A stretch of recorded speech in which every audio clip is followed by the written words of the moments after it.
Hello guys, आज हम लोग डिस्कस करेंगे JEE मेंस के बारे में। तो चलिए गाइस, हम लोग आज देखते हैं JEE मेंस एग्जामिनेशन पैटर्न 2021। ये 2021 का जो IIT कंडक्ट बाय NTA, ये जो NTA इसका एग्ज़ाम लेती है, इसका फुल फॉर्म होता है नेशनल टेस्टिंग।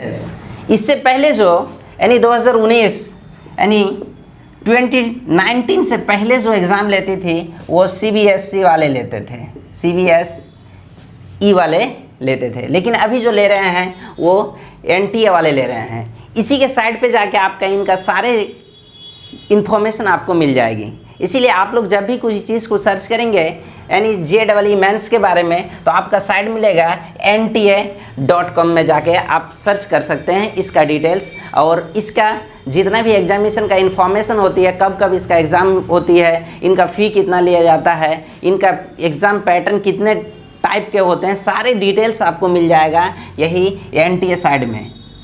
तो अब चलिए देखते हैं हमारे जो 2021 के जो सिलेबस है, इसमें होता है क्या कि आपका पहला जो क्वेश्चन का पैटर्न रहेगा वो MCQ होगा, यानी मतलब ऑब्जेक्टिव टाइप का क्वेश्चन होगा। उसके बाद आपके पास सेकेंड टाइप्स जो होगा वो होगा नंबरिकल क्वेश्चंस, यानी जो आपके पास ये 2019 से पहले क्वेश्चन सिर्फ होता था MCQ टाइप का, लेकिन अभी जो यानी 2021 में या 2020 में या 2029 में ये जो है ना, ये क्वेश्चन का पैटर्न को चेंज कर दिया गया यहाँ से।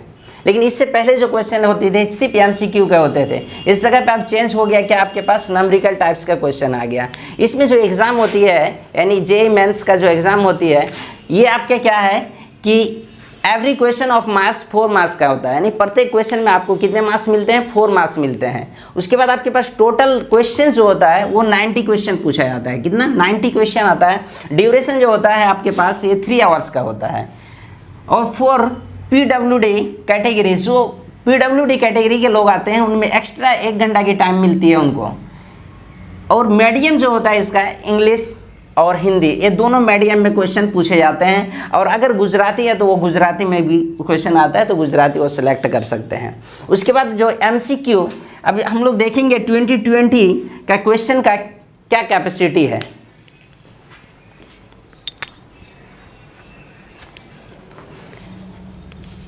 चलिए गाइस देखते हैं 2020 का क्वेश्चन का कैटेगरी। पहला होता है आपका मैथमेटिक्स।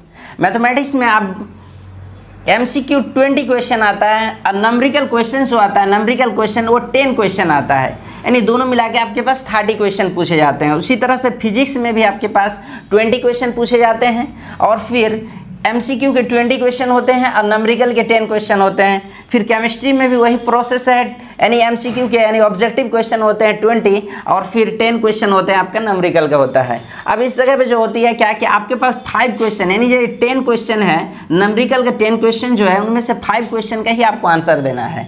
यानी जैसा आप मैथ में करेंगे वैसे ही फिजिक्स में जब 10 क्वेश्चन पूछा जाता है उनमें से 5 का ही आंसर दे सकते हैं। और उसके बाद आपके पास जो केमिस्ट्री में भी 10 क्वेश्चन पूछे जाते हैं, लेकिन उसमें भी आप क्या कर सकते हैं, 5 का ही क्वेश्चन का आंसर दे सकते हैं। यानी आपके पास नंबरिकल जो 10 क्वेश्चन होता है उनमें से 5 क्वेश्चन का आंसर दे सकते हैं, यानी 6 क्वेश्चन का आंसर आप नहीं दे सकते हैं। अगर आप देते हैं तो आप उस जगह पे डिफॉल्ट कर जाते हैं। उसी तरह से आपके पास क्वेश्चन की संख्या जो हो जाती है, नंबर ऑफ क्वेश्चन हो जाती है 25।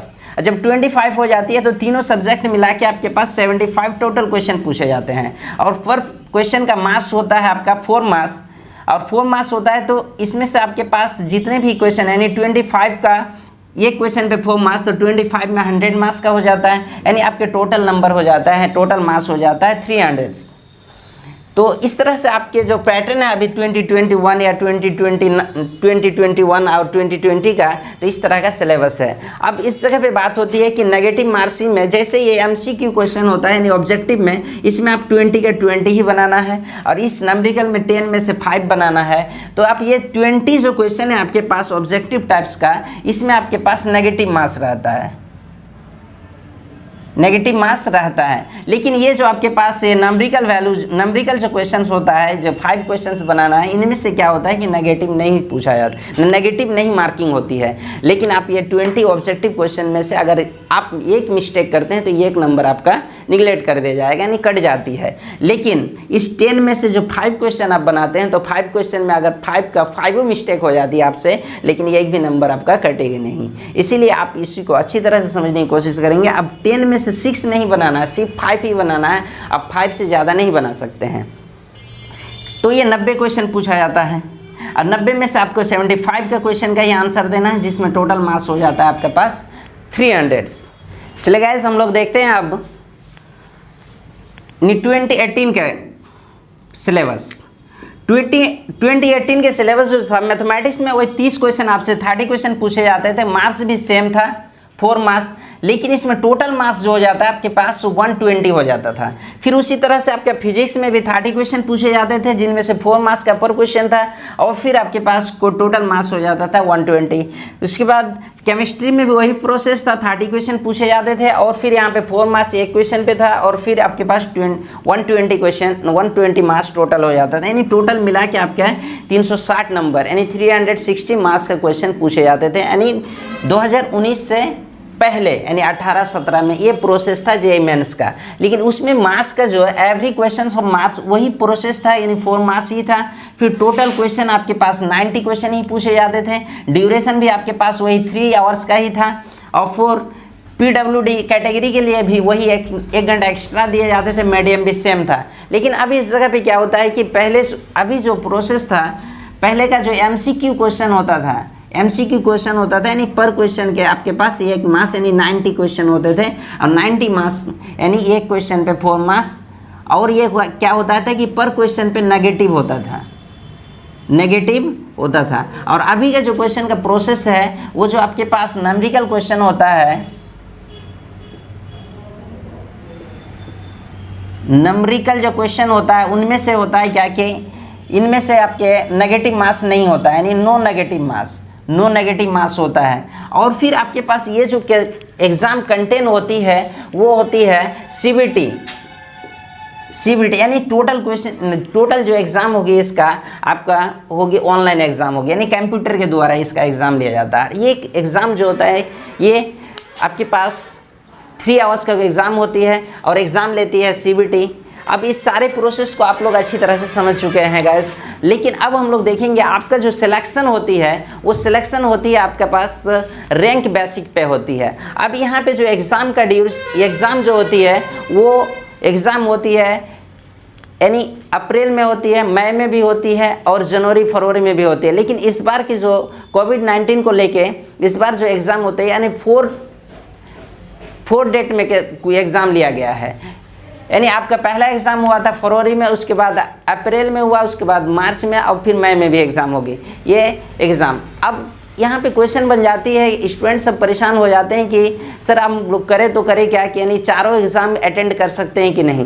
यानी चारों एग्ज़ाम आप अटेंड कर सकते हैं, चारों एग्ज़ाम अटेंड सब कर सकते हैं, लेकिन आपको फीस जो लग जाएगी चारों एग्ज़ाम की लग जाएगी। अब चारों एग्ज़ाम सब अटेंड करेंगे तो आपका जो रैंक बनेगा, जिस एग्ज़ाम में आप अच्छा मार्क्स लाएंगे, यानी कोई एग्ज़ाम में अगर आप 90 नंबर्स लेके आ गए, 90 नंबर लेके आए, कोई एग्ज़ाम में 99 लेके आ गए, कोई 98 और कोई 97 लेके आए, तो इनमें से सबसे ज़्यादा जो नंबर जिस एग्ज़ाम में लाए हैं उसी से आपका क्या होता है कि मेरिट लिस्ट बनता है, यानी उसी से रैंक का सिलेक्शन होता है। यानी जिस एग्ज़ाम में ज़्यादा मार्क्स लाते हैं उस एग्ज़ाम में आपका क्या होती है, सिलेक्शन होती है।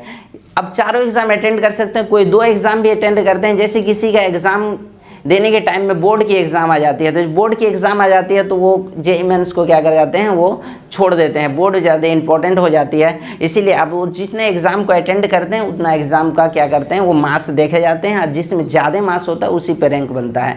और इस जगह पे बात यह होती है कि जैसे इनका जो फ़ी होती है, वो फ़ी आप चारों एग्ज़ाम का एक साथ भी आप पे कर सकते हैं। नहीं तो क्या होता है कि इसका जो साइड खुलता है, यानी NTA का साइड खुलता है, तो आप एग्ज़ाम से 10 से 15 दिन पहले साइड खुलता है, जिससे उस फ़ी को आप क्या कर सकते हैं, पे करके एग्ज़ाम को अटेंड कर सकते हैं। और एक बात होती है कि अगर इनमें से चारों एग्ज़ाम आप अटेंड कर लिया, चारों एग्ज़ाम का फ़ी एक ही बार में आप क्या कर दिए, पे कर दिए और कोई एग्ज़ाम में आप अब्सेंट हो गए तो फिर वो फी रिफ़ंड होगी कि नहीं? वो भी रिफ़ंड हो जाती है, लेकिन वो जब उनके लिए कुछ टाइम दिया जाते हैं, उस टाइम में जब साइट खुलता है तो उसमें अपना प्रतिक्रिया डालना पड़ेगा कि आप वहाँ पे अब्सेंट हो रहे, अगर किस कारण से अब्सेंट रहे। अगर इस तरह की बात आप डाल देते हैं तो आपको रिफ़ंड पैसा कर देते हैं। तो इस तरह की बात होती है जेईई मेंस की एग्ज़ाम में।